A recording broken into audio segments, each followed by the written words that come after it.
Salam Bapak Ibu Saudara, kembali lagi di Studio Kristen Channel. Terima kasih sudah mendukung perkembangan channel ini dengan cara subscribe, komen, dan share.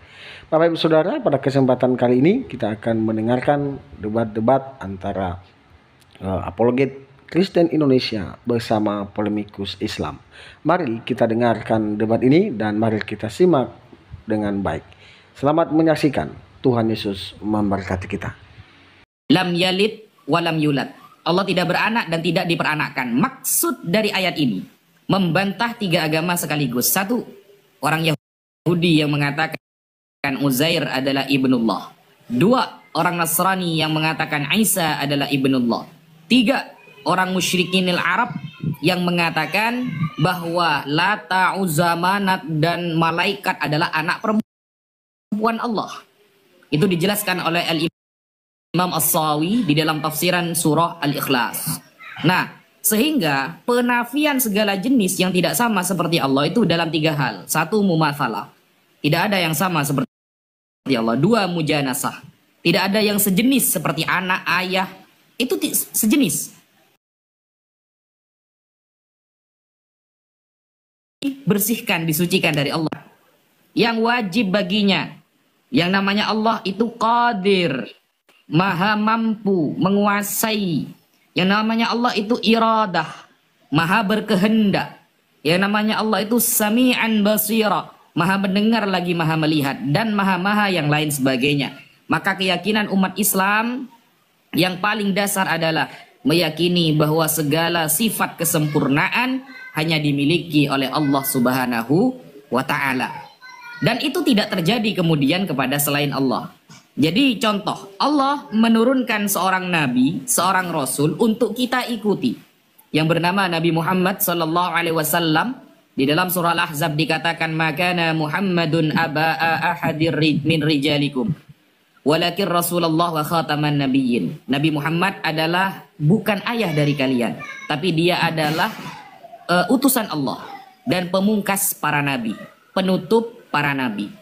Sehingga berkali-kali Allah menarasikan Nabi Muhammad itu biasa-biasa saja. Innama ana basyarum mithlukum. Aku sama manusia seperti kalian. Yuha ilayya. Bedanya aku mendapatkan wahyu. Kata Allah Subhanahu wa ta'ala yang dinarasikan dalam Al-Quran sebagai ucapan Nabi Muhammad sallallahu alaihi wasallam. Bedanya Nabi Muhammad mendapatkan wahyu.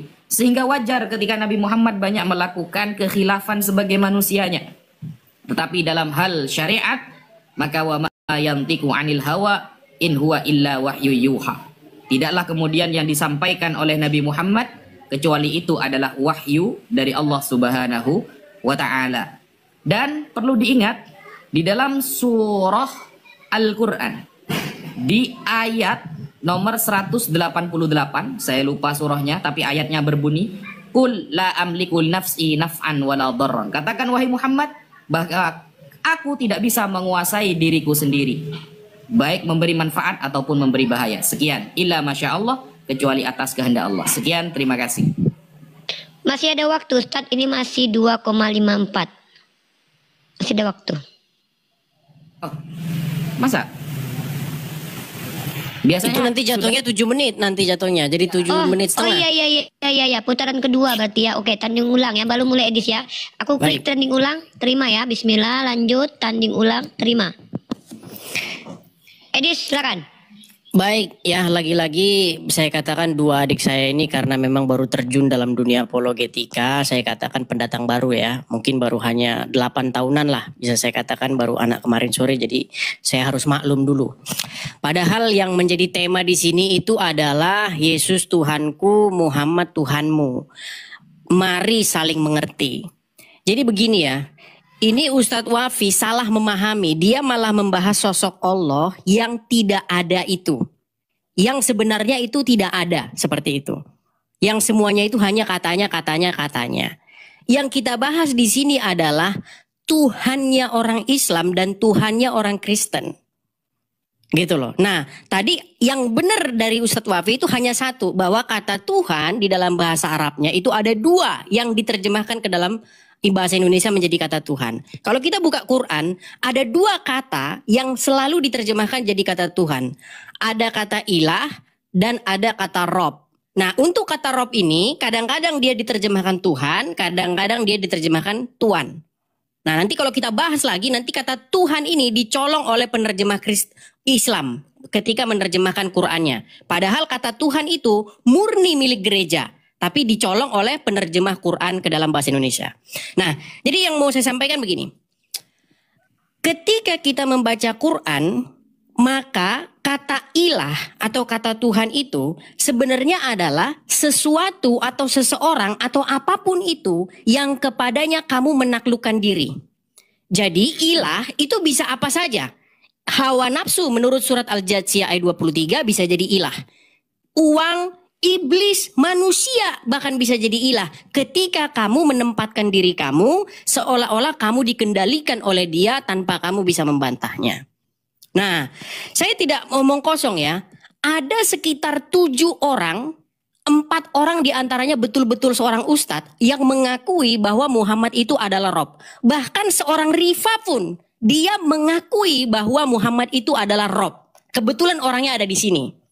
Ya, waktu itu saya pernah berdebat dengan Rifa. Rifa, apakah Muhammad itu adalah Rob? Dia jawab betul. Bisa Muhammad itu dikatakan Rob. Dan arti terjemahan dari Rob adalah Tuhan. Nah, saya paham yang dimaksudkan Rifa. Arti Rob di situ adalah Muhammad seseorang yang mengatur dan mengendalikan umat Islam. Yang kepadanya umat Islam harus sami'na wa to'na. Ya, saya akan inikan sebentar biar saya tidak dibilang fitnah. Mengatakan kata Rob tadi kita sudah bahas dengan Ustaz Alif. Kata Rob itu sama. Saya juga menjadikan orang tua saya sebagai Rob. Rob bayani saghira. Ya, kalau Nabi Muhammad itu Rob, betul. Ya, kalau Muhammad itu Rob, betul katanya. Makanya di sini kita saling menghargai. Jadi sebenarnya kita sudah ketemu ya. Karena memang adik-adik saya, Rifa dan Wafi ini memang baru kemarin sore ya. Baru juga belajar agama Islam kalau dibandingkan dengan saya. Jadi saya ingin mengatakan begini. Dari debat Islam dan Kristen yang panjang lebar itu, memang sudah ketemu jawabannya. Bahwa ini kesimpulan kita. Yesus Tuhanku, Muhammad Tuhanmu. Saya menuhankan Yesus, Anda menuhankan Muhammad. Saya beribadah kepada Yesus, Anda beribadah kepada Muhammad. Mari kita saling menghargai. Nah sekarang yang sering diledek, yang sering melakukan dalam tanda kutip peledekan, orang-orang Islam mengatakan, mengapa engkau menuhankan mayat? Padahal yang menuhankan mayat sekarang siapa? Yesus bukan mayat. Orang Kristen tidak ada yang percaya bahwa Yesus hari ini masih mayat di kuburan. Tidak ada. Yesus naik ke surga. Dia mengalahkan maut. Itulah kenapa kami tidak menuhankan mayat di dalam kubur. Lalu siapakah yang menjadikan mayat di dalam kubur sebagai robnya? Tentu saja mohon maaf Rifa dan Wafi. Ya, Rifa dan Wafi telah menjadikan seorang mohon maaf yang telah meninggal menuhankan orang mati. Makanya perbedaan kita cuma di situ sebenarnya. Anda menuhankan manusia Muhammad, saya menuhankan Yesus, manusia Yesus. Tapi bedanya Yesus naik ke surga, sedangkan Muhammad meninggal di pemakaman. Nah jadi sekarang yang ingin saya katakan, marilah kita saling mengerti perbedaan kita itu. Kalau seperti itu damai kita, ya kan? Menjalankan Anda memuji Tuhan Anda dengan mengatakan ya Rasul, ya, Muhammadku, Muhammadku, dengarlah seruanku. Ya biarlah kau menyembah Muhammad, kami menyembah Yesus kami. Seperti itu. Jadi itulah indahnya perbedaan kita. Jadi supaya kita masih ada 16 detik. Jadi itulah perbedaan kita supaya kita sama-sama memahami. Ini khusus orang-orang yang dalam saja. Untuk Pak Wira, salam kalau Pak Wira nonton. Pak Wira juga mengakui bahwa Muhammad itu adalah Rob. Terima kasih. Terima kasih. Silakan. Baik, Edis Bulu Kusuntur ya, yang sudah tua sekali ya, memang di atas kami umurnya Edis ini ya, memang terlihat tua memang ya. Sayang ya, itu dia ya. Kami memang adik-adiknya Edis, karena kami terlalu muda sebenarnya, tapi nggak apa-apa. Edis, kita kasih ke Ustadz Wafi untuk menjawab dan mereaksi. Tapi di sini poinnya kita sudah dapat. Edis, terima kasih telah mengakui bahwa Nabi Muhammad dengan Yesus itu setara ya. Terima kasih banyak. Itu penting banget. Ustadz Wafi, mari diterima tanding.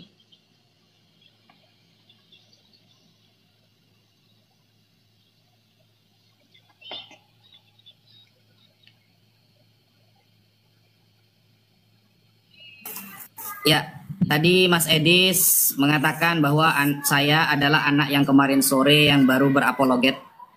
sehingga mungkin dia sudah merasa senior daripada saya.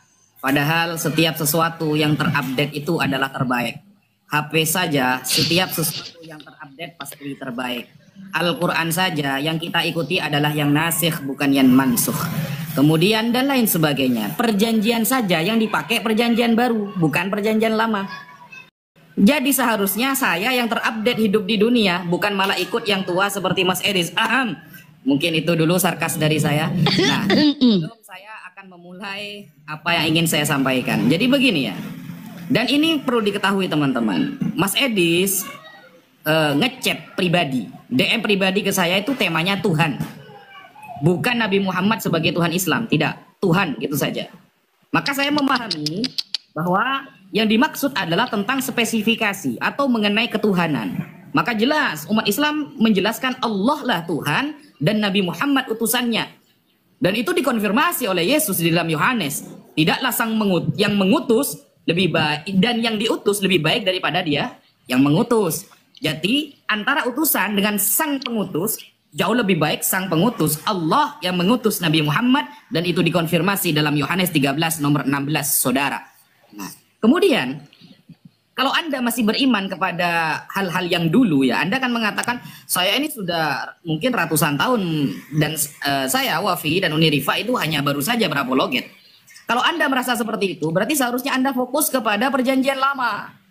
Bagaimana bunyi di dalam perjanjian lama Mas Edis? Hosea 11 nomor 9 Mas Edis. Saya bacakan ya. Hosea 11 nomor 9. Aku tidak akan melaksanakan murkaku yang menyala-nyala itu. Tidak akan membinasakan Efraim kembali. Sebab aku ini Allah dan bukan manusia, saudara. Aku ini Allah dan bukan manusia. Hosea mengatakan seperti itu. Yang kudus di tengah-tengahmu. Dan aku tidak datang untuk menghanguskan. Jadi ketika kemudian ada narasi-narasi yang terupdate di dalam perjanjian baru, atau bahkan nanti akan dikatakan perjanjian modern, saudara, maka ingatlah bahwa dulu Allah telah mengatakan dia bukan manusia, selamanya dia tidak akan menjadi manusia. Ketika kemudian perjanjian baru mengatakan ternyata dia jadi manusia, ini saya tanya, Mas Edis atau Allah yang tidak konsisten? Itu akan dijawab oleh Mas Edis sendiri. Sehingga apakah saya bisa mengatakan bahwa Tuhan dalam perjanjian lama berbeda dengan Tuhan yang perjanjian baru? Sehingga di dalam perjanjian lama selalu dinarasikan Tuhan bukan manusia. Oh kok ternyata dalam perjanjian baru nongol-nongol menjadi manusia, saudara. Apakah Tuhannya berbeda? Kalau Anda mengatakan bahwa Nabi Muhammad adalah Tuhan bagi kita dengan lafal Rabbun, maka ketahuilah lafal Rabbun adalah lafal yang mushtarak, saudara. Lafal mushtarak satu kata memiliki banyak makna. Bahkan di dalam surah Yusuf, ketika Nabi Yusuf menyampaikan kepada tuannya dengan lafal Rabbun, ya, lafal Rabbun, maka Rabbun lafalnya mushtarak, satu kata memiliki banyak makna. Tapi untuk lafal ilahun itu adalah isim nakirah, kata yang menunjukkan umum, berarti Tuhan. Makanya saya di awal mengatakan lalu didatangkan al untuk mengkhususkan kepada perkara yang paling berhak disembah, yaitu Allah Subhanahu wa ta'ala. Itu disampaikan oleh Al-Imam Sahibu Fathil Mu'in. Jadi kita pakai referensi Mas Edis. Kita pakai referensi. Dan saya mengira Mas Edis akan menyampaikan referensi yang terupdate. Karena Anda mengaku sebagai orang yang berapologet lebih lama daripada kita.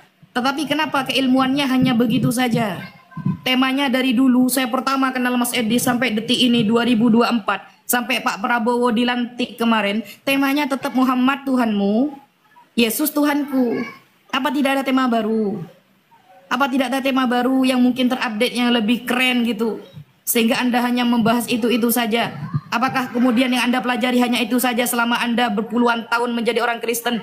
Padahal saya sudah hatam membaca Kejadian sampai Wahyu. Apakah kemudian Anda hanya bisa membawakan itu nanti di akhirat? Bertemu dengan Yesus bahwa yang saya bawa untuk membela engkau hanya temanya Muhammad Nabi Islam dan engkau adalah Tuhanku. Apa kira-kira Yesus tidak bosan mendengarkan alasan itu nanti di akhirat? Emangnya gak ada yang baru gitu? Mungkin itu dulu awalan dari saya. Semukut 5. Sekian. Maaf ya Edis kami walaupun masih muda-muda nih, kami memang generasi muda ya Edis, kamu udah tua banget. Tapi intinya memang kami agak update sedikit. temanya itu aja ya. Oke, ini waktunya Edis ya. Tolong masuk ke substansi, tanggapi Ustadz Wafi, kami yang muda-muda ini ya. Ya, yang Anda yang sudah terlalu tua untuk membahas ini aja. Lanjut, tangkap waktunya. Baik, terima kasih ya. Jadi satu hal yang sudah diakui oleh Wafi dan Rifa juga sudah mengakui bahwa memang Muhammad itu adalah Rob di dalam agama Islam. Terima kasih sudah ada pengakuan dari kalian. Dan kata Rob itu kalau diterjemahkan ke dalam bahasa Indonesia adalah Tuhan. Jadi makanya ketika saya tanya siapa Robmu, harusnya kalian tidak boleh munafik. Kalian harus mengatakan Rob kami adalah Allah dan Muhammad. Dan puji Tuhan di channel saya ada 7 orang. Pak Reza sudah mengakui Muhammad itu Tuhan. Pak Sidik sudah mengakui Muhammad itu Tuhan. Pak Wong sudah mengakui Muhammad itu Tuhan. Asmadi Munte, seorang ustadz sudah mengakui itu Tuhan. Bahkan seorang ulama ustadz yang dari Aceh namanya Pak Wira sudah mengakui bahwa Muhammad itu adalah Tuhan. Sudah banyak. Setidak-tidaknya ada 7 orang muslim yang mengakui. Termasuk Rifa dan Wafi hari ini sudah mengakui bahwa Muhammad itu adalah Tuhan. Yang bahasa Arabnya Tuhan itu adalah Rob. Jadi sekarang begini. Sudah benar ini yang saya tulis. Yesus Tuhanku dan Muhammad Tuhanmu. Makanya kita harus saling mengerti. Jadi sekarang sebenarnya Pak Ustadz. Lalu siapakah yang Tuhannya adalah seorang mayat? Tentu saja kalian. Jadi jangan pernah lagi mengatakan Tuhan kalian mayat. Jangan lagi. Justru Tuhan kalianlah yang sampai hari ini masih mohon maaf mayat. Gitu loh. Nah itu yang pertama. Kemudian yang kedua. Anda mengutip lagi tadi Ustadz. Kelamaan berapologet itu tidak ada kaitannya dengan perjanjian lama dengan perjanjian baru. Yang saya maksud di sini jam terbang kita memang berbeda. Ya. Mungkin saya satu lettingan sama guru kalian. Sejuma. Ya kan? Nah, yang menjadi masalah begini. Kenapa sih kita, khususnya kalian, tidak mengakui kepada khalayak ramai bahwa Muhammad itu adalah Rob? Nah, yang mengakui itu banyak dimarah. Rifa aja harus menerima banyak sekali ocehan gara-gara mengakui Muhammad itu Rob. Harus saya putar lagi nih.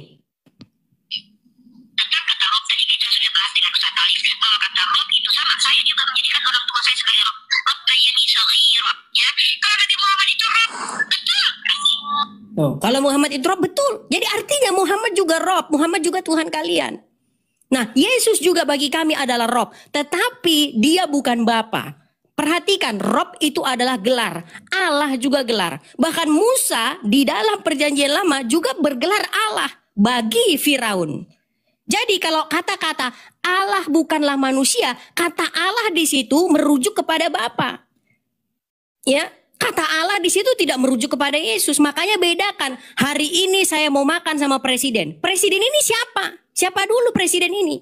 Sama seperti kata Allah itu. Allah itu siapa dulu di situ? Tuhan itu siapa dulu? Karena semuanya itu merupakan gelar. Nah, kata ilah. Tadi Ustadz Wafi sudah mengakui bahwa Muhammad itu bisa dikatakan Rob. Dan sekarang hari ini Ustadz Wafi harus mengakui juga bahwa Muhammad itu adalah ilah. Dalam pengertian yang sesuai dengan kaidah bahasa Arab. Di dalam surat Al-Jatsiyah ayat yang ke-23 dikatakan, mereka menjadikan hawa nafsunya sebagai ilahnya. Berarti apapun bisa dijadikan ilah. Uang, istri, hawa nafsu, syaiton bisa dijadikan ilah. Jika Anda menempatkan diri Anda, menaklukkan diri Anda kepadanya. Seseorang yang menaklukkan dirinya kepada hawa nafsunya, mengikuti perintah hawa nafsunya, taat, patuh, tunduk kepada hawa nafsunya, maka hawa nafsunya itu menjadi ilah bagi dia. Begitu juga Muhammad. Seorang muslim harus menaklukkan diri kepada Muhammad. Mustahil seorang muslim bisa menjadi muslim tanpa menaklukkan diri kepada Muhammad, tanpa taat, patuh, tunduk kepada Muhammad. Karena itulah yang diperintahkan Allah untuk Anda menaklukkan diri Anda kepada Muhammad. Jadi seorang muslim wajib menaklukkan dirinya, taat, patuh, tunduk, mendengar segala perintah kepada 2 oknum, yaitu Allah dan Muhammad. Makanya saya katakan, ilah kalian adalah Allah dan Muhammad. Ya? Bukan berarti Allah itu adalah Muhammad, bukan berarti begitu. Tapi kesejajaran atau kedudukan Muhammad itu juga berstatus ilah. Karena kepadanya kalian harus taat, tunduk, patuh, sami'na wa ta'na. Kami mendengar, kami taat. Tidak boleh seorang muslim itu membantah Muhammad. Itulah makanya kedudukan Muhammad itu ilah di dalam agama 3, Islam. 2, 1. Silakan. Terima kasih. Waktu habis ya. Ini orang nggak bisa bedain antara yang diibadahi dengannya. Oh ya, sorry, maaf kedengaran ya, maaf. Kita lanjut ke Ustadz Wafi ya. Ustadz Wafi, poin dari Edis adalah Nabi Muhammad adalah Tuhannya umat Islam. Silakan Ustadz Wafi. Oke. Bismillahirrahmanirrahim. In kuntum tuhibbunallah fattabi'uni yuhibbukumullah wa yaghfir lakum dzunubakum. Kalau kalian memang mencintai Allah, maka ikutilah aku, kata Nabi Muhammad. Kalau kalian mengikuti aku, maka Allah akan mencintai kalian dan mengampuni dosa kalian. Perintah untuk mengikuti Nabi Muhammad adalah perintah dari Allah Subhanahu wa taala. Ketika perintah itu dipasrahkan oleh Allah kepada Nabi Muhammad, lalu Mas Edis mengklaim Nabi Muhammad adalah seorang Tuhan dan dikait-kaitkan dengan surah Al-Jathiyah nomor 23 ayat ke-23. Saya bacakan ayatnya. Bismillahirrahmanirrahim. Afara'aita, apakah kau tidak melihat, man, seseorang, ittakhadha, yang menjadikan, ilahahu, Tuhannya, hawahu, adalah hawa nafsunya, wa adallahu, dan akhirnya dia menyesatkannya, menyesatkan, wa adallahu Allah, lalu Allah membuatnya dia tersesat, ala ilmin wa khatama ala sam'ihi wa qalbihi. Nah, ingat, ketika ada orang ya, yang menjadikan hawa nafsunya sebagai Tuhan, kenapa dinarasikan seperti itu? Karena dia melakukan atau mengikuti hawa nafsunya terhadap perkara yang diharamkan oleh Allah. Atau seperti orang yang menjadikan ruhbanan, para rahib-rahib, rabi-rabi, atau yang menjadikan para pendeta sebagai Tuhan. Kenapa? Imam Ibnu Katsir menyampaikan, dan itu sering disampaikan oleh Mas Edis, karena mengikutinya tanpa batas. Berarti aturan Allah dilanggar, lalu mereka melakukan keharaman. Itulah sehingga mereka dinarasikan menuhankan hawa nafsu dan menuhankan pendeta ataupun para rabi. Pertanyaan saya, pernahkah kita mengikuti keharaman yang disampaikan oleh Nabi Muhammad? Pernahkah Nabi Muhammad menyampaikan kalau haram wajib mengikuti saya? Tidak ada. La ta'ata fil makhluki, la ta'ata lil makhluki fi maksiatil khaliq. Sudah disampaikan secara tegas dalam Islam, tidak ada ketaatan bagi siapapun ketika urusannya adalah bermaksiat kepada Allah. Sehingga Nabi Muhammad tidak pernah menyuruh kita untuk mengarahkan kepada hal-hal yang haram. Maka tidak bisa kemudian kita menuhankan Nabi Muhammad. Kata menuhankan ketika kita mengikuti yang haram bagi Allah. Hawa nafsu selalu menyampaikan keharaman, kita mengikuti, berarti kita menuhankan. Apakah Nabi Muhammad kemudian menyuruh kepada yang haram? Tidak. Berbeda kemudian kalau narasi itu kita kembalikan kepada Bible, Mas Edis. Kalau hanya mengikuti Nabi Muhammad saja kita disebut menuhankan Nabi Muhammad, maka ketahuilah Mas Edis, di dalam Keluaran 7 nomor 1 berfirmanlah Tuhan kepada Musa, lihat aku mengangkat engkau sebagai Allah bagi Fir'aun. Berarti Allah kamu Musa. Dan Allah perjanjian lama dan Allah perjanjian baru. 3 berarti. Atau kita tambah Tuhannya Mas Edis. Di dalam Efesus 5 contohnya. Ketika kewajiban seorang istri harus menuhankan suaminya. Hai istri, tunduklah kepada suamimu seperti kepada Tuhan. Biar selamat datang di kebenaran. Karena suami adalah kepala istri sama seperti Kristus adalah kepala jamaat. Disetarakan antara suami dan Tuhan. Berarti Tuhan di dalam Kristen suami, Yesus, Musa, Allah. Banyak sekali. Kalau mau menggunakan pemahaman seperti Mas Edis, hanya mengikuti Nabi Muhammad saja lalu dikatakan Tuhannya Islam 2 gitu. Muhammad dan Allah. Bayangkan, jawab ini Mas Edis. Efesus 5 nomor 22. Hai istri, tunduklah kepada suamimu seperti kepada Tuhan. Karena suami adalah kepala istri, sama seperti Kristus adalah kepala jemaat. Dialah yang menyelamatkan tubuh Karena itu, sebagaimana jemaat tunduk kepada Kristus, demikian jugalah istri kepada suami dalam segala hal. Bayangkan, di dalam kitabmu, istri wajib mentaati suami, patuh, nurut sama suami dalam segala hal. Ada berapa Tuhan Anda, Mas Edis? Kalau kita mau menggunakan logika cacat, ya, logical fallacy, cara berpikir yang salah, yang seperti Mas Edis sampaikan. Saya menyuruh anak saya beli-beli, apakah anak saya adalah saya? Ya tidak, Mas Edis. Saya menyuruh istri saya untuk ke kamar mandi, apakah saya istri saya? Tidak, Mas Edis. Istri tetap istri suami. Sedangkan suami seperti Tuhan di dalam Kristen. Ada berapa Tuhan Anda? Sekian, terima kasih. Mantap, oke. Lanjut, Edis, tolong ditanggapi ya argumentasi ayat yang dibawakan sama Ustadz Wafi biar umat Kristen tercerahkan. Teman-teman jangan ya. lupa follow ya. Gimana? Jangan lupa follow. Ya, teman-teman Jangan lupa donasi ya, follow buat Edis. Follow. Gift-nya banyakin. Gift-nya buat Edis Giliran banyakin. saya bicara ya. Giliran saya bicara ya. Baik. Jadi Wafi tadi sudah sedikit menangkap ya. Hanya saja di sini Wafi tidak mengerti pengertian dari ilah, pengertian dari Tuhan. Karena semua yang kita pakai ini adalah terjemahan. Ya. Makanya saya pernah ngomong, dalam satu diskusi saya pernah ngomong gini. Murid-murid tidak pernah memanggil Yesus dengan kata-kata Tuhan. Karena tidak ada satupun dari murid-murid itu yang orang Indonesia. Nggak ada satupun yang orang Indonesia.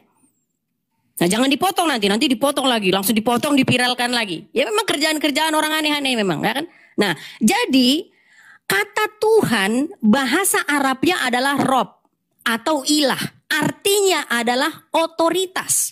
Jadi ketika Anda menjadikan sesuatu sebagai otoritas bagi Anda, itu adalah ilah Anda.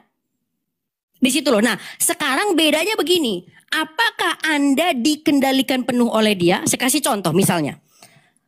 Anda patuh sama bos Anda patuh sama orang tua Anda. Berarti orang tua Anda ilah Anda, Tuhan Anda. Sekarang begini.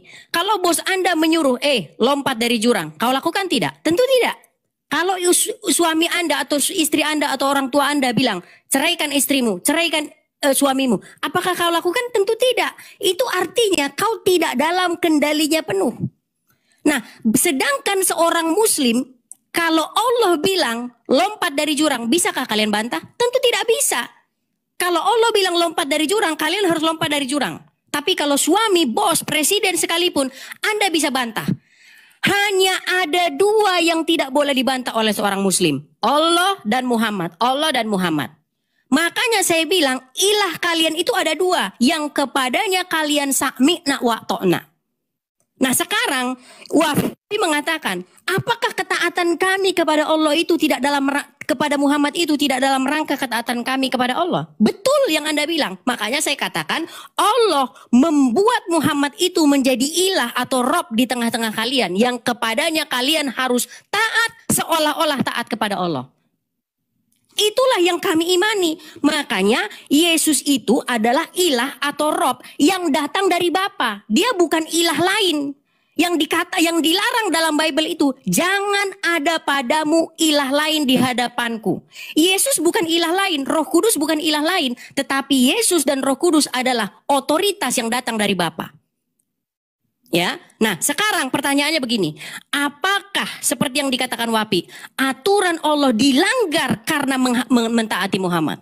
Ada satu contoh di dalam surat Al-Ahzab ayat yang ke-70. Ya ayyuhallazina amanu, wahai orang-orang yang beriman, katakanlah perkataan yang benar. Disuruh mengucapkan perkataan yang benar di dalam Al-Ahzab 70. Bahkan kalau orang berbohong itu tanda-tanda orang yang tidak beriman. Tetapi di dalam hadis Muhammad membolehkan, mengizinkan kalian untuk berdusta dalam 3 hal. Makanya saya bilang, siapakah yang harus kalian taati? Allah atau Muhammad? Lalu kemudian dalam satu riwayat juga dikatakan bahwa sahabat Muhammad, pengikut Muhammad yang bernama Abdullah bin Zubair pernah meminum darah Muhammad. Sementara di dalam Al-Quran tidak boleh mengkonsumsi darah. Nggak boleh. Tetapi apa yang dikatakan Muhammad ketika darahnya diminum? Apakah Muhammad mengharamkan darahnya diminum? Tidak. Malah dikatakan kepada orang yang meminum darahnya, haram tubuhmu disentuh api neraka oleh karena meminum darah Muhammad. Inilah bentuk-bentuk bagaimana kalian menjadikan Muhammad itu Tuhan di samping Allah. Padahal jelas itu adalah haram, tidak boleh mengkonsumsi darah. Tapi darah Muhammad diminum. Dan Muhammad bahkan tidak peduli dengan ayat Al-Quran ketika darahnya diminum. Itu salah satunya. Kemudian Wafi mengatakan satu logika begini. Kalau begitu suami adalah ilah bagi istrinya. Ingat, tidak berhenti di situ. Kalimat itu tidak berhenti di situ. Perhatikan. Istri taat kepada suami nggak berhenti. Suami taat kepada Yesus. Jadi istri harus taat kepada suami, tapi suami harus taat kepada Yesus. Makanya suami yang tidak taat kepada Yesus tidak perlu ditaati. Nah sekarang yang jadi masalah begini. Toh ujung-ujungnya muaranya itu adalah kepada Bapa di sorga.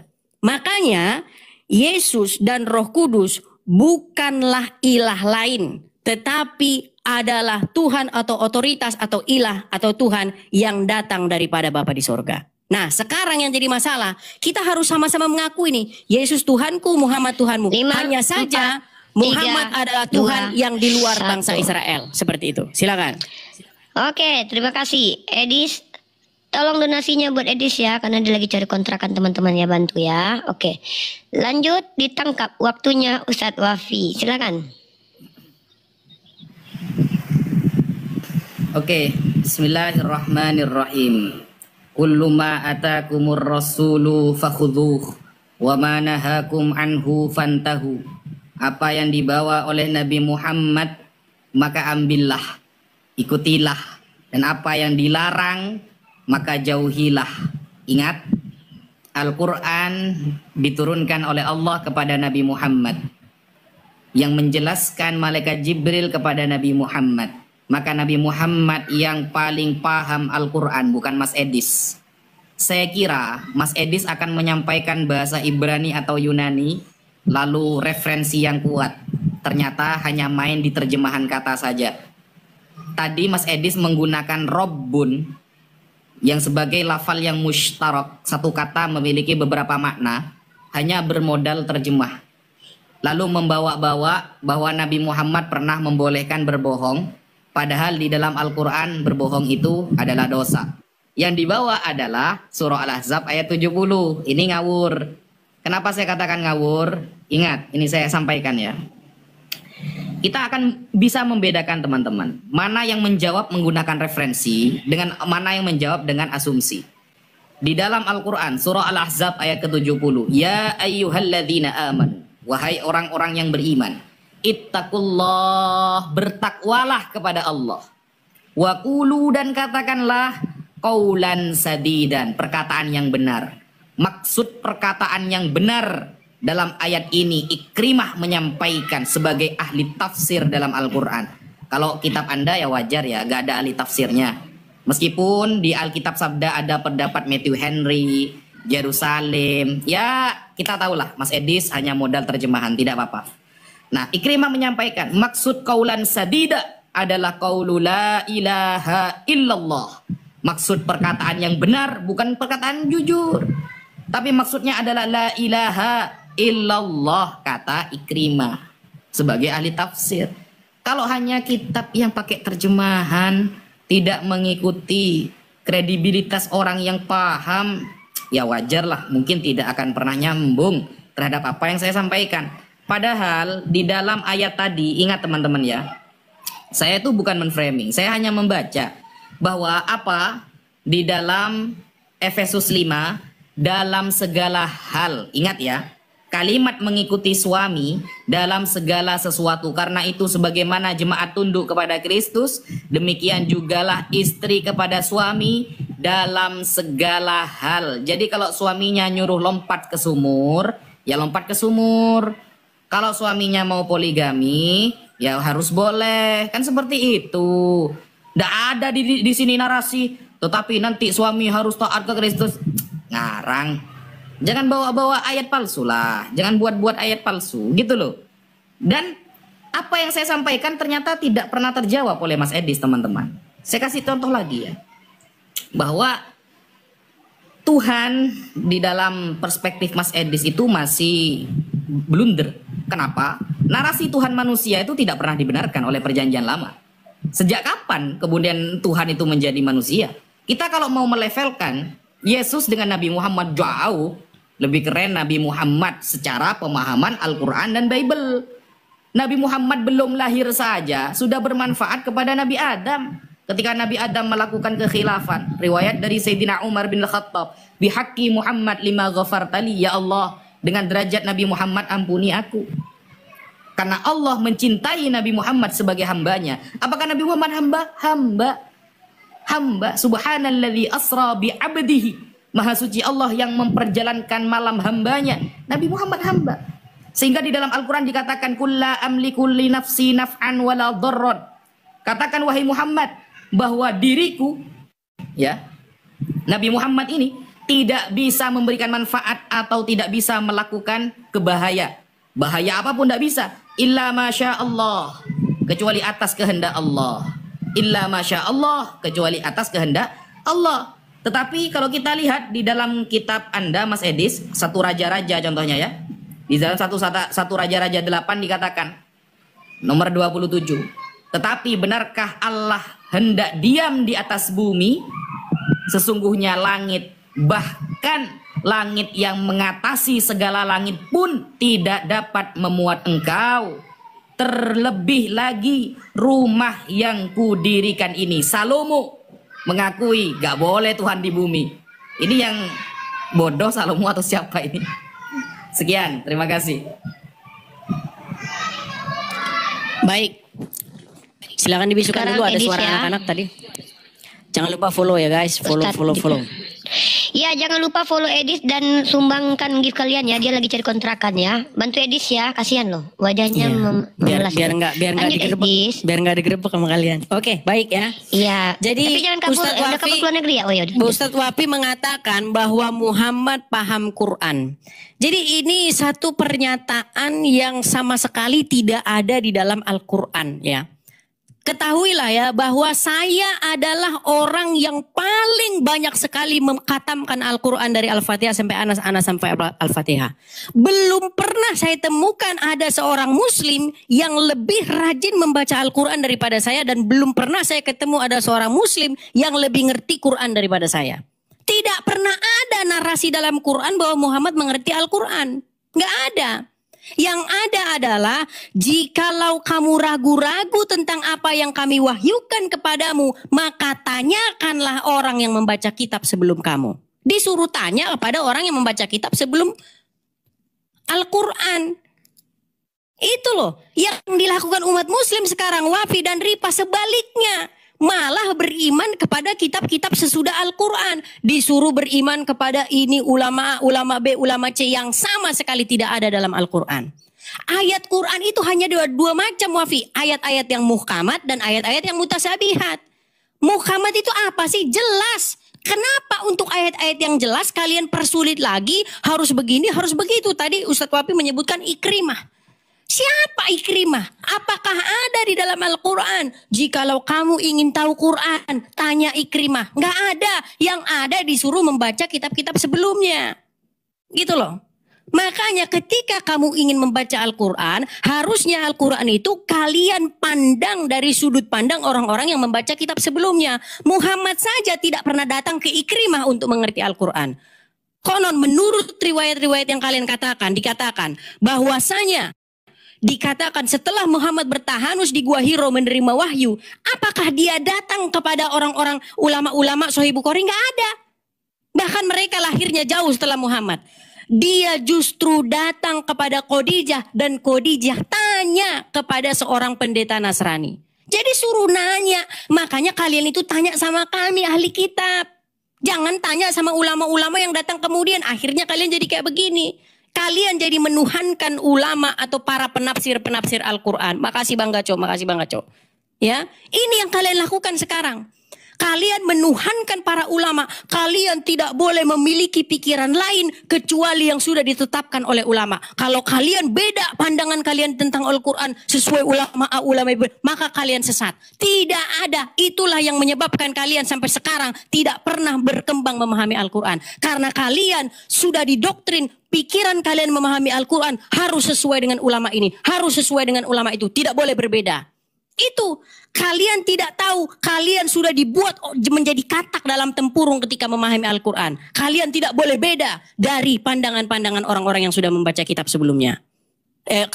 Ulama kalian. Terima kasih Bang Gaco, makasih Bang Gaco, makasih Bang Gaco. Nih, terus tadi dia katakan, lalu bagaimana tentang Muhammad? Apakah Muhammad itu? Saya bacakan satu ayat Wafi ya. Ini yang kamu singgung tadi ya. Dikatakan di dalam surat An-Nisa ayat 64, dikatakan ya, jikalau mereka datang kepada Muhammad, lalu Rasul pun memberikan ampunan kepada mereka, tentulah mereka mendapati Allah Maha Penerima lagi Maha Penyayang. Surat An-Nisa ayat ke-64. Jadi di sini Ustadz Wafi, kalian memang diwajibkan datang kepada Muhammad supaya Muhammad memohonkan ampun. Nah sekarang, apakah ayat ini masih berlaku? Nah, ketika saya ngobrol-ngobrol dengan orang-orang Muslim, saya tanya, ya pernah satu orang masuk ke komal saya begini, kenapa kamu pergi berziarah ke makamnya Muhammad? Saya berziarah ke makamnya Muhammad untuk berwasilah. Saya ingin meminta kepada Muhammad supaya Muhammad memohonkan ampun. Jadi menurut ayat ini Ustadz Wafi ya, dan tidaklah kami mengutus orang Rasul pun melainkan untuk ditaati. Lalu jikalau mereka ketika menganiaya dirinya datang kepadamu lalu memohonkan ampun kepada Allah dan Rasul pun memohonkan ampun untuk mereka, maka niscaya mereka dapati bahwa Allah Maha Penerima Taubat Maha Penyayang. Jadi Ustadz Wafi, menurut ayat ini memang kalian harus datang kepada Muhammad supaya memohonkan ampun. Makanya saya katakan kalianlah yang meminta kepada Muhammad, meminta kepada orang yang telah meninggal supaya dia memohonkan ampun kepada kamu bagi dosamu. Sesuai dengan ayat ini, jika kamu yakini ayat ini masih berlaku. Makanya banyak orang yang berziarah ke makam Muhammad supaya meminta Muhammad supaya dia mengampuni dosa kalian. Nggak sempat waktu saya, mau saya jawab tadi. Silakan. Makasih Bang Gaco, makasih Bang Gaco. Ya, lanjut ya. Kasihan Edis butuh kontrakan teman-teman ya. Dikasih paus, kalau perlu kasih singa ya.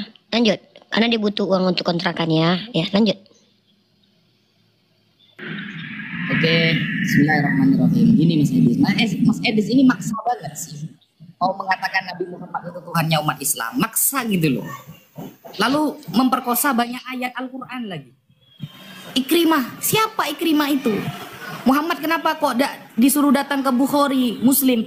Ya Imam Bukhari Muslim jauh setelah Nabi Muhammad umurnya. Gimana sih? Kenapa kok malah datang ke Waraqah bin Naufal? Ini gimana sih? Kalau seharusnya Anda berdalil itu, Anda harus ikut Waraqah bin Naufal. Waraqah bin Naufal itu mengatakan apa? Andaikan aku diberikan umur panjang oleh Allah, aku akan membela agama Muhammad. Bayangkan.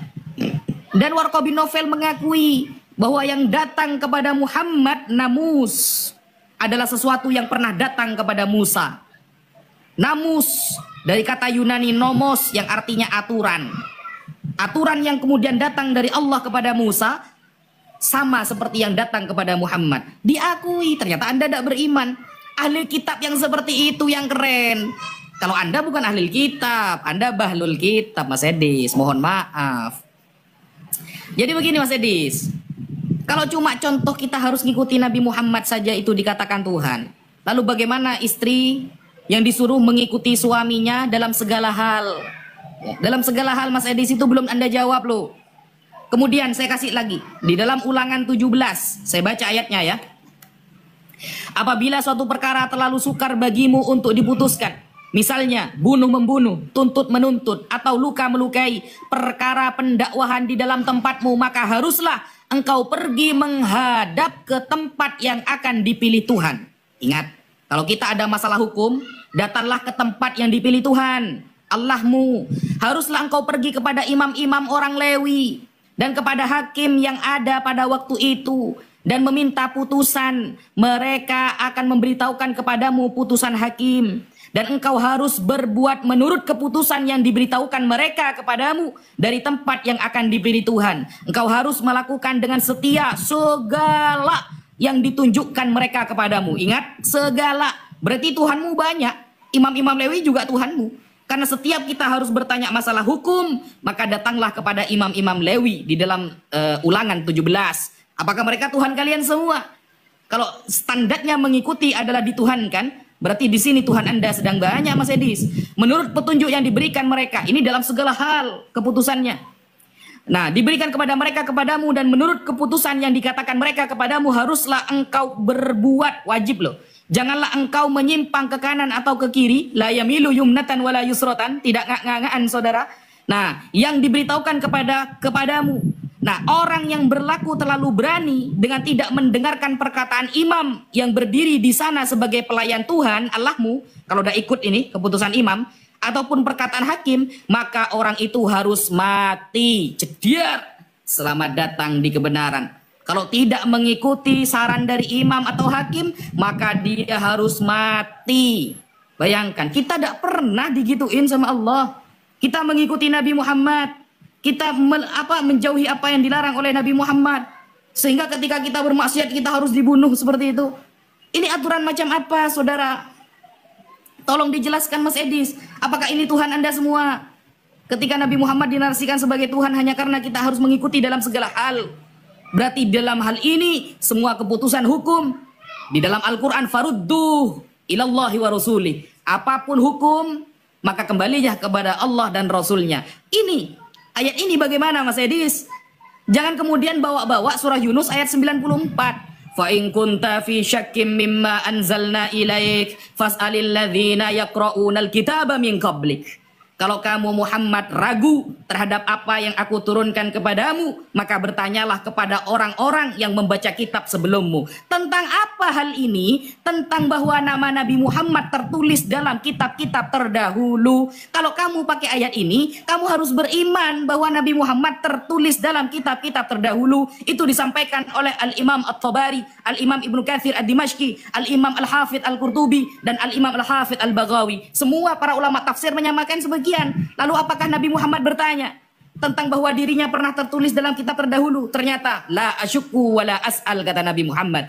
Aku tidak pernah bertanya dan aku tidak pernah ragu bahwa tentang Nabi Muhammad sudah ditertera di dalam kitab-kitab terdahulu. Begitu pemahamannya. Jangan cuma modal terjemahan Mas Edis. Kalau modal terjemahan tidak usah lama-lama baca Quran. 2, 1. Terima kasih, mantap. Aduh, banyak banget Tuhannya Edis ini. Mana yang disembah dia nih? Baik Edis, terima lagi ya. Jangan lupa follow ya guys, follow. Jangan lupa bantu Edis supaya dia butuh besok kontrakan teman-teman. Tidak ini. Oke, giliran saya ya. Baik. Silakan Edis. Ya, jadi saya tanggapi ya. dari pertama ya. Saya tanggapi dari nama Muhammad diklaim dinubuatkan dalam kitab-kitab sebelumnya. Tolong dibisukan biar nggak menggaung ya. Jadi memang umat muslim mengklaim bahwa nama Muhammad tertulis dalam kitab-kitab sebelumnya. Bahkan dikatakan bahwa mereka mengenal Muhammad seperti anak mereka sendiri. Kalau kalian percaya bahwa mereka mengenal Muhammad seperti anak sendiri, harusnya tanya tentang Muhammad itu kepada ahli kitab, kepada kami. Nah, cilakanya kalian malah tanya Muhammad sama orang lain, sama orang-orang Quraisy, sama orang-orang Turkistan, sama Bukhari dan kawan-kawan. Akhirnya kalian malah mengenal Muhammad dalam tanda kutip, sosok Muhammad yang dalam tanda kutip legenda. Robert Spencer dalam bukunya yang berjudul Did Muhammad Exist pernah mengatakan Muhammad yang dikenal oleh umat muslim lebih merupakan sosok Muhammad yang legenda ketimbang sosok Muhammad yang historis. Dikatakan bahwa dada Muhammad dibelah, diambil hatinya, dicuci pakai air zam-zam. Apakah itu sosok Muhammad yang historis? Apakah itu sosok Muhammad yang sesungguhnya Muhammad? Makanya Quran mengatakan mereka, yaitu orang-orang Yahudi dan Nasrani ahli kitab, mengenal Muhammad seperti anak sendiri. Tanya sama mereka dong tentang siapa Muhammad. Gitu loh. Malah tanya sama ulama-ulama muslim yang kemudian yang sudah yang lahirnya tuh 200-500 tahun setelah Muhammad. Ini cilakanya kalian di sini. Ya kan? Lagi pula kalau memang Al-Quran mengatakan memerintahkan kalian untuk beriman kepada Taurat dan Injil. Ada satu riwayat bagaimana Umar bin Khattab membawa lembaran Taurat dan Injil. Lalu wajah Muhammad berubah marah kepada Umar bin Khattab. Bayangkan bagaimana mungkin kitab yang katanya mengkonfirmasi kedatangan dia, ada orang yang memegang kitab itu lalu dia marah. Bukankah ini sama seperti orang yang mengklaim bahwa tanah itu milik saya? dan nama saya tertulis dalam sertifikatnya. Ketika sertifikatnya dibawa, harusnya itu yang digunakan sebagai momentum untuk membuktikan bahwa namanya memang ada di sertifikat itu. Bukan malah sertifikatnya dibuang, dibakar, terus marah-marah. Memang sudah ada kecurigaan bahwa tentang sosok Muhammad ini sudah ada kata-kata negatif tentang dia. Kemudian yang kedua, tadi dikatakan dia berkata kepada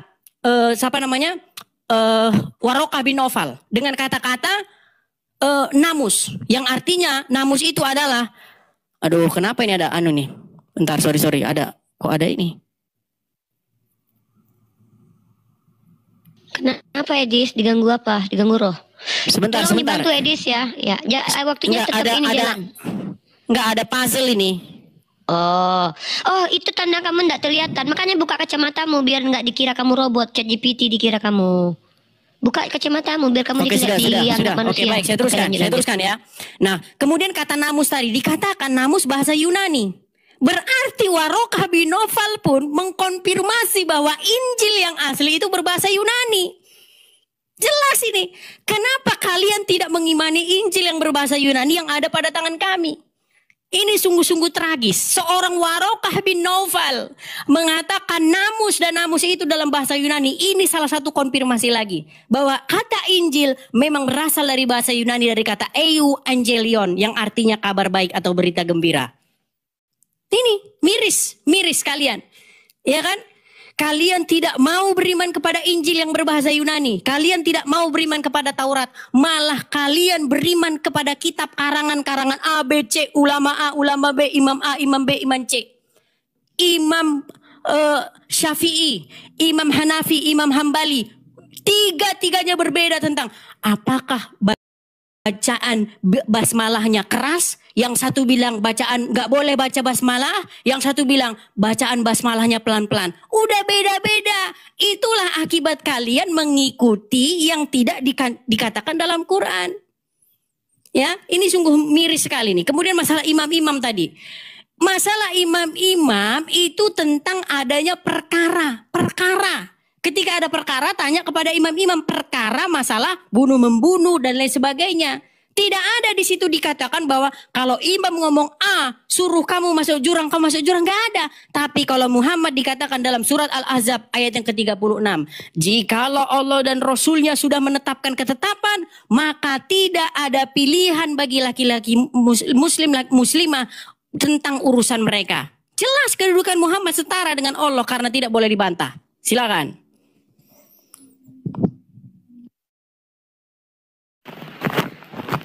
Oke, Ustadz Wafi terima tadi ngulang ya. Ini berapa putaran lagi nih? Edis, berapa putaran? Lanjut. Tadi saya ada puzzle tadi. Iya, karena kata kecil tidak dianggap ada manusia di situ. Makanya buka biar kelihatan kayak manusia gitu, Dis. Lanjut. Oke, ya. Berapa putaran kali? Berapa putaran? Terserah, mungkin 4 lagi ya. Oke, Ustadz disambut.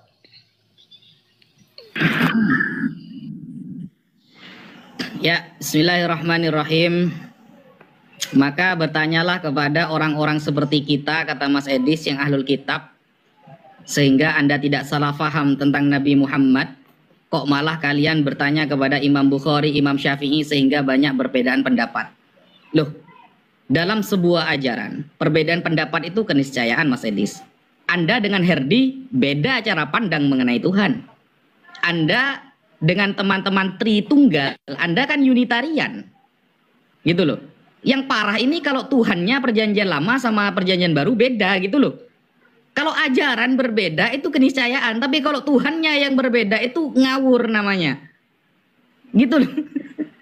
Kalau cuma ajaran berbeda itu tentang apa lagi cuma bacaan basmalah antara mazhab Maliki dengan mazhab Syafi'i. Bismillahirrahmanirrahim. Mau dibaca keras, jahar, atau Bismillahirrahmanirrahim dibaca sir, itu sebuah keniscayaan. Makanya Khalifah Umar bin Abdul Aziz mengatakan laulal khilaf lan sadda babur ra'i. Andaikan tidak ada perbedaan di antara kalangan sahabat, maka kita pikirannya kaku dalam hal apa? Ajaran. Tujuannya apa? Memudahkan.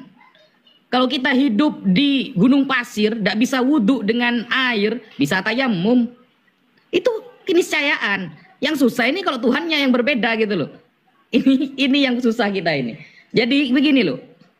Lalu Anda membawa-bawa tadi buku referensi katanya tentang Nabi Muhammad ini ngawur dan lain sebagainya. Loh, padahal di kalangan non-muslim, Kristen saja, ketika Michael menulis orang yang paling berpengaruh di dunia siapa? Nomor pertama, Nabi Muhammad SAW. Kalau cuma seperti itu anak kelas TK, Mas Edis. Tapi coba perhatikan teman-temannya, dari awal perdebatan sampai detik ini, tidak ada satupun pertanyaan saya yang dijawab oleh Mas Edis. Katanya membangga-banggakan bahasa Yunani. Ya, sebagai kitab suci Anda, membanggakan bahasa Yunani. Tapi tidak satupun Yunani Ibrani keluar dari lisan Mas Edis. Saya dari tadi bawa tafsir ini. Ingat Mas Edis, begini. Di dalam Al-Quran itu dikatakan, Fas'alu ahla dzikri in kuntum la ta'lamun. Bertanyalah kepada para ulama kalau kalian tidak tahu tentang Al-Quran, bukan buka terjemahan. Kita menyerahkan urusan kita kepada ahlinya, itu logik. Dokter gigi kalau disuruh nangani dokter jantung, gak bisa. Itu logik banget gitu loh. Kita sakit demam datang ke dokter umum, itu logik. Tidak kemudian datang ke tukang tambal ban. Sehingga kemudian memahami sebuah kitab suci memang diserahkan kepada ahlinya. Siapa yang paling paham Al-Quran? Rasulullah. Rasulullah menyampaikan kepada siapa? Kepada sahabat. Sahabat menyampaikannya kepada tabi'in. Kok ada khilaf? Lan sadda babur ra'i. Kalau tidak ada khilaf dalam sebuah ajaran, maka kita akan kaku. Itu sebuah keniscayaan. Yang susah itu kalau Tuhannya yang berbeda. Saya menyampaikan berkali-kali, Salomo mengatakan tidak mungkin dunia ini muat kalau datang Tuhan kemudian ke dunia ini. Bayangkan, apakah Salomo gagal faham mengenai Tuhan? Apakah Salomo tidak paham kalau Tuhan bisa jadi manusia? Lebih pintar mana tuh Salomo atau Mas Edis? Yang dia adalah seorang raja yang paham mengenai bagaimana Tuhan. Berarti Salomo di bawah Mas Edis dong pemahamannya. Salomo mengatakan secara tegas, tidak mungkin Tuhan itu datang ke dunia. Tidak cukup dunia ini. Loh ternyata tiba-tiba dalam perjanjian baru Tuhan jadi manusia. Yang dulunya tidak pernah makan, sekarang lapar. Yang dulunya tidak pernah tidur, ketiduran. Yang dulunya tidak pernah, goreng masak ikan goreng. Ternyata masak ikan goreng. Apakah Salomo tidak paham tentang perubahan Tuhan seperti itu? Bahwa Tuhan bisa jadi manusia. Kalau ke dunia butuh hamil 9 bulan dulu. Harus lewat rahim seorang wanita. Masa Salomo tidak paham? Lebih paham Mas Edis gitu daripada Salomo. Dan itu tidak ada jawabannya. Gitu loh. Mas Edis dari tadi sama sekali tidak menjawab. Dan kemudian, ya. Jadi Islam itu agama yang paling logik Mas Edis. Menyerahkan sesuatu kepada ahlinya. Idza wussidal amru ila ghairi ahlih, kata Nabi Muhammad. Fantadhiris sa'ah. Ketika sebuah urusan diserahkan kepada orang yang bukan ahlinya, maka tunggulah kehancurannya. Seperti Mas Edis yang katanya berkali-kali membuka Al-Quran, baca saja gak lancar gitu loh. Orang mana yang percaya, mengaku-ngaku mempelajari Al-Quran berkali-kali, baca saja gak lancar. Sekian, terima kasih. Oke, 3 kali putaran terakhir ya. Nanti putaran ke terakhir yang kedua itu closing statement. Benar nggak Ustadz? Mau lanjut lagi nggak? Ya. Oke, ini terakhir. Baik. Edis, biar kelihatan nggak puzzle lagi, Edis kayak manusia dong. Nanti dia jalan dikira nggak ada aktivitas itu puzzle lagi nanti, ya. Ada sekarang udah. Oke. Teruslah. Oke. Soalnya kamu mungkin nggak kelihatan kayak manusia mungkin menurut TikTok mungkin. Lanjut. Baik, terima kasih ya. Supaya tidak terkesan bahwasannya kita bertanya terus, kita harus jelaskan ya. Salomo mengatakan, siapakah yang dapat menampung engkau? Langit adalah singgasanamu dan bumi adalah tumpuan kakimu. Rumah apa yang akan kau dirikan baginya? Memang betul Ustadz. Jadi Ustadz ini sedang melakukan yang namanya stromen argumen. Apa itu stromen argumen? Stromen argumen itu adalah argumen sesat yang mengira bahwa kita memahami itu padahal itu bukan yang kita yakini. Ya. Seperti Anda ini membuat orang-orangan sawah, kemudian Anda tinju-tinju nih. Udah saya tinjuin Edis nih, udah saya tinjuin. Padahal itu bukan saya. Jadi Anda menyerang yang tidak saya imani. Yang Anda serang itu adalah argumen sesat orang-orang oneness. Iya kan? Orang-orang oneness seperti yang Anda katakan Herdi dan kawan-kawan, orang-orang sesat seperti mereka itu yang mengatakan bahwa Tuhan menjelma menjadi manusia, seharusnya itu yang kamu serang kepada mereka. Di dalam Bible tidak pernah ada narasi bahwa Bapa itu menjelma jadi manusia, nggak pernah ada. Yang dimaksudkan Bapa atau Allah datang ke dunia untuk bertahta dalam menjadi manusia itu dengan perantaraan Sang Mesias. Makanya dikatakan firman itu telah menjadi manusia, bukan Bapa itu jadi manusia. Jadi dafar Elohim, dafar karena dimensi manusia dengan dimensi spiritual realm dunia Elohim itu bukan dunia yang sama. Dunia manusia, dimensi manusia dengan dimensi Elohim itu dimensi yang berbeda. Yang bisa sampai kepada manusia ini itu yang disebut sebagai dafar.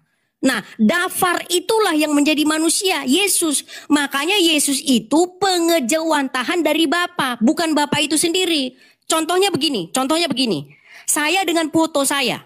Apakah foto saya itu saya? Betul, foto itu saya. Tapi foto itu bukan saya sendiri. Jadi ketika foto itu dibakar, foto itu disobek-sobek, saya tidak sobek-sobek, tapi foto itu bisa saya katakan saya. Nah, makanya Yesus berkata, barang siapa melihat aku, ia telah melihat dia yang mengutus aku. Jadi Yesus itu pengejawantahan atau gambar dari Allah yang tidak terlihat itu.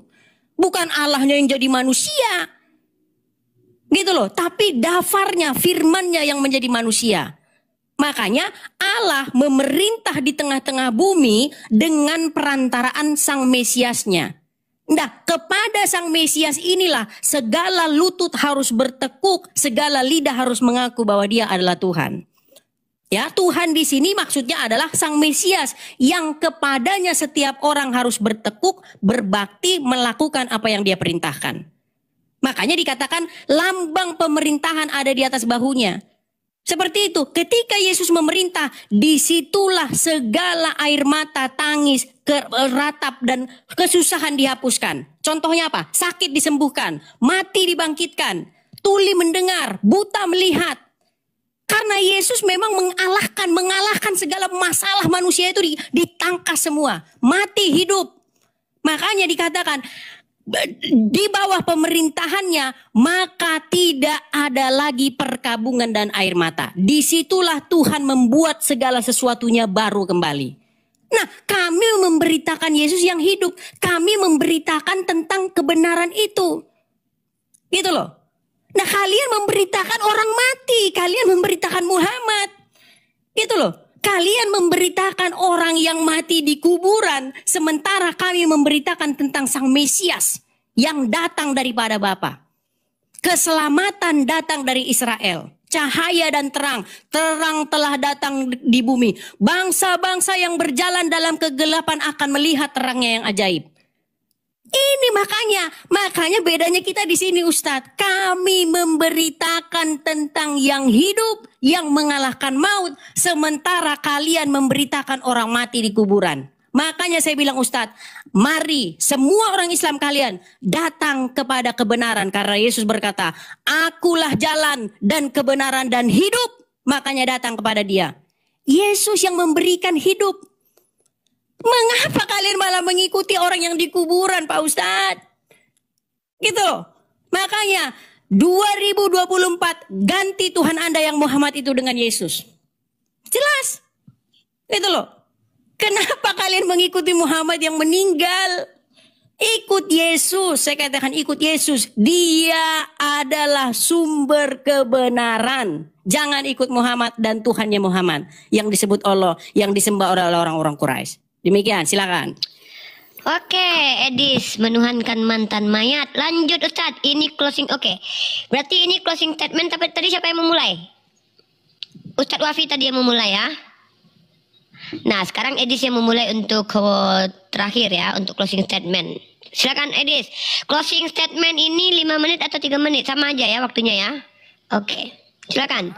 Saya biarkan. Oh iyalah, enggak apa-apa. Iya, closing statement. Ya, Enggak, maksud saya dia dulu lah. Wafi dulu baru saya nanti penutupnya. Tadi kan Ustadz Wafi yang dulu prolog. Masa Ustadz Wafi lagi? Enggak, terakhir baru saya. penutup, lalu saya lagi penutup gitu.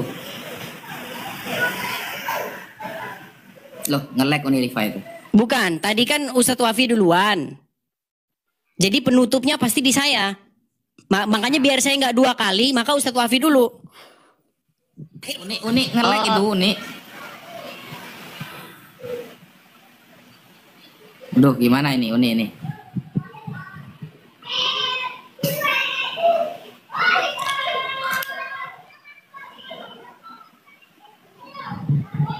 Galatia 5 ayat 16 sampai yang ke-26 mengatakan bahwa hidup menurut daging atau roh. Maksudku ialah hiduplah oleh roh, maka kamu tidak akan menuruti keinginan daging. Sebab keinginan daging berlawanan dengan keinginan roh, dan keinginan roh berlawanan dengan keinginan daging. Karena keduanya bertentangan, sehingga kamu setiap kali tidak melakukan apa yang kamu kehendaki. Akan tetapi jikalau kamu memberi dirimu dipimpin oleh roh, maka kamu tidak hidup di bawah hukum Taurat. Perbuatan daging telah nyata, yaitu percabulan, kecemaran, hawa nafsu, penyembahan berhala, sihir, perseteruan, perselisihan, iri hati, amarah, kepentingan diri sendiri, pecinderaan oleh roh pencemah, kedengkian, kemabukan, pesta pora, dan sebagainya. Terhadap semuanya itu kuperingatkan kamu, seperti yang telah kubuat dahulu, bahwa barang siapa melakukan hal-hal yang demikian, ia tidak akan mendapat bagian dalam kerajaan sorga. Tetapi buat roh ialah kasih, sukacita, damai sejahtera, kesabaran, kemurahan, kebaikan, kesetiaan, kelemah lembutan, penguasaan diri. Tidak ada hukum yang menentang hal itu. Barang siapa menjadi milik Kristus Yesus, ia telah menyalibkan daging dengan segala hawa nafsu dan keinginannya. Jikalau kita hidup oleh roh, baiklah hidup kita juga dipimpin oleh roh. Dan janganlah kita gila hormat, jangan kita saling menentang dan saling mendengki. Ya, dalam kebenaran firman Tuhan ini Bapak Ibu Saudara mengajarkan kita bahwa kita harus menjauhkan diri seperti yang disampaikan tadi, bahwa dalam percabulan, pencemaran, iri hati, fitnah, ya mari kita menjauhkan diri kita dalam hal itu, karena tidak berkenan kepada Tuhan. Nah, dari debat yang sudah kita saksikan dan sudah kita dengarkan bersama, banyak orang yang menyampaikan sesuatu pernyataan mereka sesuai dengan pemahaman mereka tentang Yesus. Tetapi itu salah. Karena kenapa? Kembali lagi kita kepada Alkitab. Alkitab menyampaikan bahwa Yesus Kristus adalah Tuhan. Dia adalah jalan, kebenaran, dan hidup. Tidak ada jalan melalui Bapa kalau tidak melalui Dia, yaitu Yesus. Maka dari itu percaya kepada Yesus, maka hidup akan selamat. Dan kalau tidak percaya Yesus, engkau akan binasa. Maka dari itu bertobat dan percayalah kepada Yesus. Itu saja yang mungkin bisa saya sampaikan. Sampai jumpa.